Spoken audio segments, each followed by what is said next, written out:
경제 뉴스가 연예 뉴스처럼 들리는 그날까지 경제 브리핑 불편한 진실.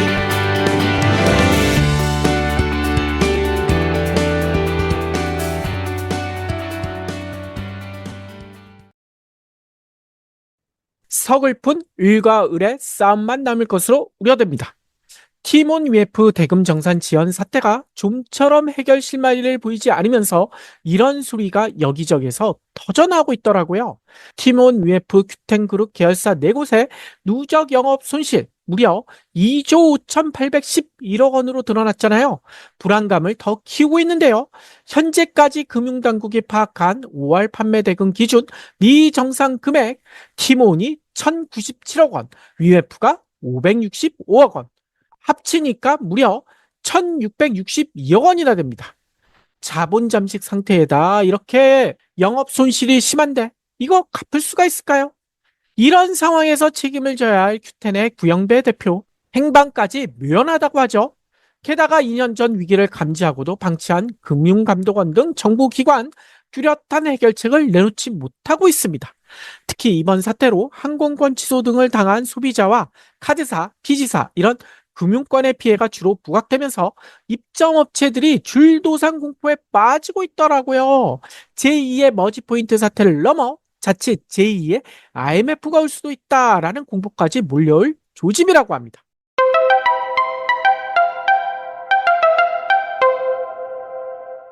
TMF 사태는 계획적이었다. 이게 도대체 뭔 소리일까요? 28일, 그러니까 어제 서울 강남구 테헤란로 UF 본사 인근 건물에 모인 UF 팀원 셀러 대책회의에서 터져나온 말이더라고요. 사전에 대금 정산 지연 사태의 위험성을 인지했으면서도 오히려 쿠폰 등을 발행해 매출을 높여 탄을 키웠다라는 주장인데요. 아마 뉴스에서 다들 보셨을 거예요. 티모는 직원이 피해 1조 원대 환불 X 이렇게 쓴 메모도 발견되지 않았습니까? 이거는 당연히 알았다고 볼 수밖에 없다는 거죠. 이렇게 사전에 대금 정산 지연 사태의 위험성을 인지했으면서도 오히려 쿠폰 등을 발행해 매출을 높여 폭탄을 키웠다라고 주장할 수밖에 없다는 거예요. 실제로 25년간 온라인 판매 사업을 진행했다는 박 씨, 머니투데이와의 인터뷰에서 이렇게 한탄합니다. 그간 고가의 제품을 팔아온 터라 티몬 매출은 많지 않았는데 티몬 MD가 연락을 해서 5월, 6월 행사에 참여했습니다. 티몬 측이 30% 이상 역마진이 예상되는 할인 쿠폰을 공격적으로 발행했고 그 결과 당시 2달간 매출이 1년 매출을 상회하기도 했죠. 당시 티몬 직원들은 매출 규모를 높여서 상장을 하기 위함이다라고 설명했지 다른 설명은 전혀 없었습니다. 이게 뭔 얘기일까요? 한마디로 상장을 앞두고 공격적인 마케팅이라고 설명해서 그렇게만 생각했지 팀원 유동성에 문제가 있다고는 전혀 눈치채지 못했다는 거 아닙니까? 이러니 속았다는 생각이 들 수밖에 없다는 거죠. 팀F에 입점한 셀러 김서진 씨도 서울경제신문과의 통화에서 이렇게 얘기하더라고요. 팀원과 UF에서 역대급 최저가로 판매해 알리에 맞서게 해준다. 라면서 쿠폰 지원을 늘렸습니다. 팀F에서 월 매출이 10배 이상 늘긴 했지만 7월 초 위메프에서 정상 관련 문제가 발생하자 팀원에 확인했는데 상관없다는 답변이 돌아왔습니다. 이렇게 분통을 터뜨리시더라고요. 팀원 직원들은 아마 알고 있었을 텐데 어쩔 수 없다는 생각이 들기도 하지만 이건 좀 너무하지 않았나요? 이러는 사이에 이미 초토화된 곳도 있다고 하더라고요. 도대체 그곳이 어딜까요?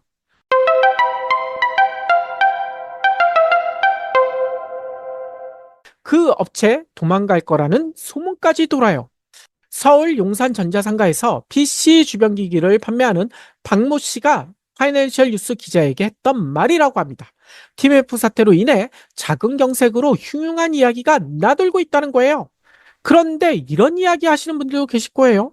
아니, 용산이랑 TMF 사태가 무슨 상관이지? 이런 일이 있었더라고요. 코로나 이후 PC나 노트북, 그리고 주변기기, 이런 제품들의 판매 방식이 크게 바뀌었다고 합니다. 직접 용산이나 전자상가로 구매하러 오는 분들 거의 없고요. 99% 이상이 온라인 판매라는 거예요. 용산 전자상가도 마찬가지라고 합니다. 그런데 PC나 노트북은 온라인에서 판매되는 상품 중 고가 아닙니까? 100만 원을 훌쩍 넘어가기도 하죠. 여기서 뭔가 기시감이 들지 않나요? 매출을 뻥튀기 하려고 했던 티몬 UF에게는 좋은 먹잇감이 될 수도 있다. 이런 생각이 들 수밖에 없잖아요.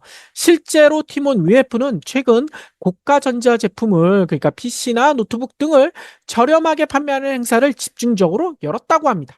이게 피해를 더 키웠다라는 지적이 나올 수밖에 없다는 거예요. 그런데 여기서 더 큰 문제가 있다고 합니다. 억대가 넘는 피해를 입어도 호소도 하지 못한 채 쉬쉬하고 있는 업체들이 많다는 거예요. 왜냐하면 용산 전자상가 가보신 분들은 아실 거예요. 수백 개 업체가 빽빽하게 들어서서 치열하게 경쟁을 벌이고 있잖아요.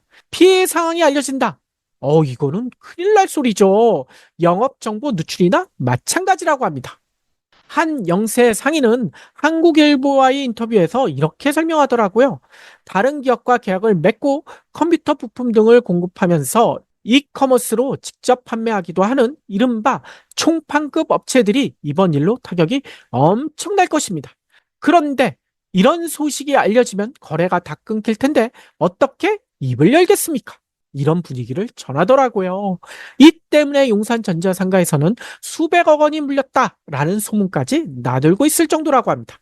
정말 야반도주하는 업체가 생길 수도 있다는 거죠. 그런데 여기서 한 가지 더 주목할 점도 있어요.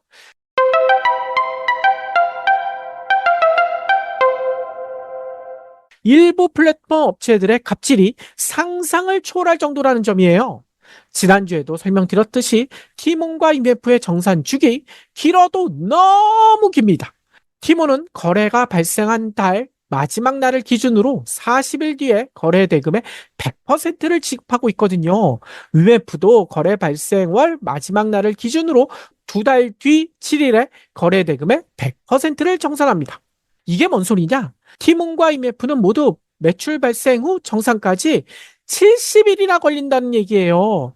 아니, 두 달짜리 어음도 아니고 이게 말이나 됩니까? 물론 다른 업체들도 그렇게 빠르진 않아요. 쿠팡의 정산 방식은 주 정산, 월 정산, 뭐 이렇게 크게 두 가지로 나눌 수 있는데요. 주 정산은 월요일부터 일요일까지 매출을 기준으로 15 영업일이 지난 후 70%를 정산하고 두 달 후 나머지 30%를 준다고 합니다. 아니, 나머지 30%는 왜 이렇게 늦게 주는 걸까요? 따라서 정산 완료까지는 40일에서 50일이나 걸린다는 얘기인 거죠. 월 정산은 상품이 판매된 달이 마지막 날을 기준으로 15 영업일 후 판매 대금의 100%를 정산해 준다고 합니다. 이것도 정산 완료까지 60일이나 걸릴 수밖에 없잖아요. 이렇게 쿠팡도 정산 주기가 너무 길다. 이런 지적이 쏟아지자 지난해 쿠팡은 빠른 정산 서비스를 도입하기도 했어요. 구매 확정일 기준으로 다음날 오전 10시에 판매 대금의 퍼센트까지는 아니고요. 또 여기도 10%는 떼고 90%만 정산해 준다고 합니다. 게다가 현금으로는 안 주고요. 체크카드로 지급한다는 거예요. 와, 이것도 진짜 갑질 아닌가요? 그런데요. 네이버나 지마켓 옥션 11번가는 좀 다르다고 하더라고요. 거래 확정일 기준으로 하루에서 이틀 사이에 판매 대금을 정산해 준다고 합니다. 차이가 커도 너무나 큰 거 아닙니까? 아니, 그러면 이런 걱정도 생기죠. 티몬 UF에서 판매한 업자들은 판매 대금이 70일이나 묶이게 되는데 어떻게 버텼을까요? 아니, 소상공인들은 하루하루가 돈이 급할 텐데 말이죠.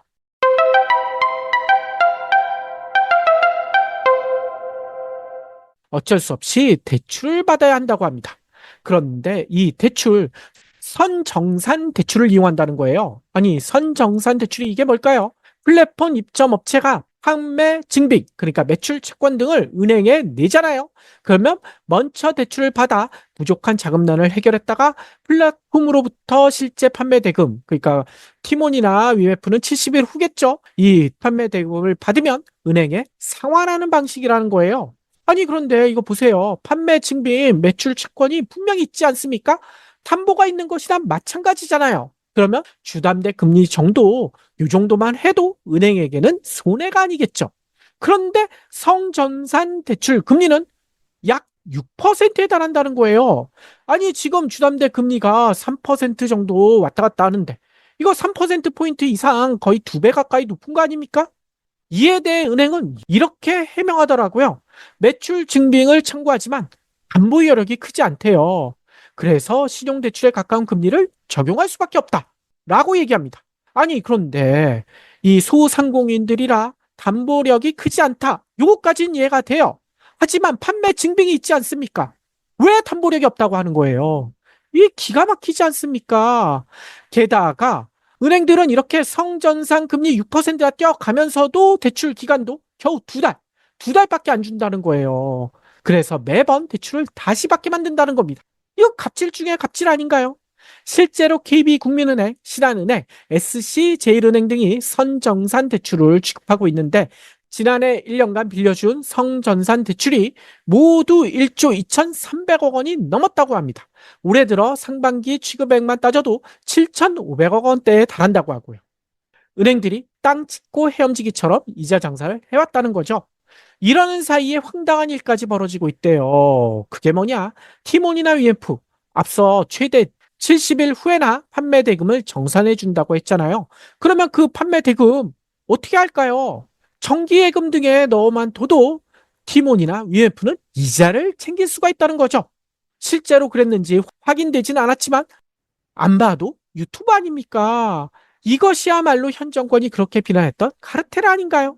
왜 이런 비정상적인 거래 구조를 개선하지 않고 그냥 뒀을까요? 그런데 이런 지적을 하면 이거 너무 정치적으로 무는 거 아니냐? 라고 지적하시는 분들도 계실 텐데요. 현 정부에게 이런 이야기를 하는 이유가 있습니다. 금감원 등 금융당국은 2년 전 티몬과 UF의 자본 잠식 상태를 알고 있었고 경영 개선 협약까지 맺었다고 합니다. 하지만 규제 근거가 미비하다라는 황당한 이유를 대며 영업 정지 등 강제성 있는 개선 조치를 하지 않았다는 거예요.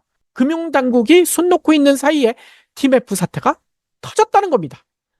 특히 2021년 머지 플러스 사태, 이거 다들 기억하시죠? 이때 윤석열 대통령 캠프 측이 이렇게 얘기했거든요. 손 놓고 관망한 문재인 정부 책임, 노납도 이런 노답이 없다. 이렇게 강도 높게 비판했잖아요. 이 사실도 다시 오버랩되고 있더라고요. 아니, 이렇게 비난할 정도였으면 정권을 잡은 뒤에 예방책을 내놔야 정상 아닙니까? 그런데 또 한 가지 우픈 사실도 있습니다.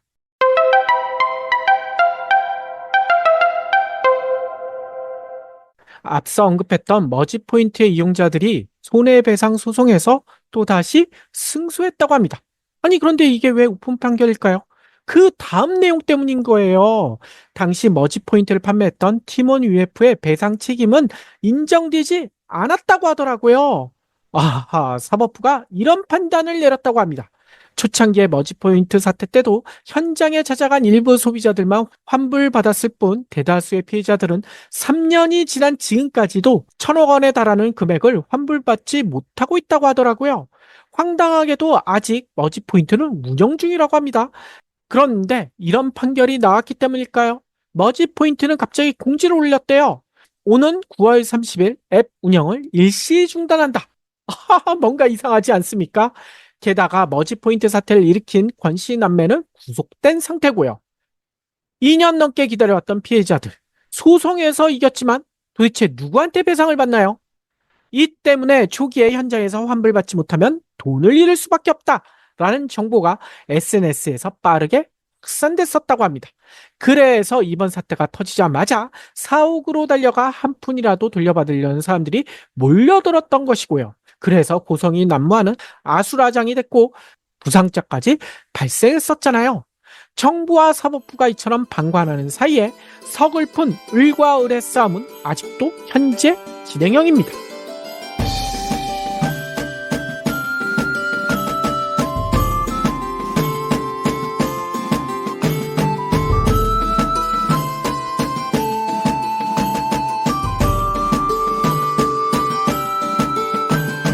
경불진 완주해 주셔서 감사합니다. 하트 투척, 댓글 남기기, 링크 공유, 계좌 후원 등 경불진 두 PD에게 힘을 보태주세요. 더 좋은 내용으로 보답하겠습니다.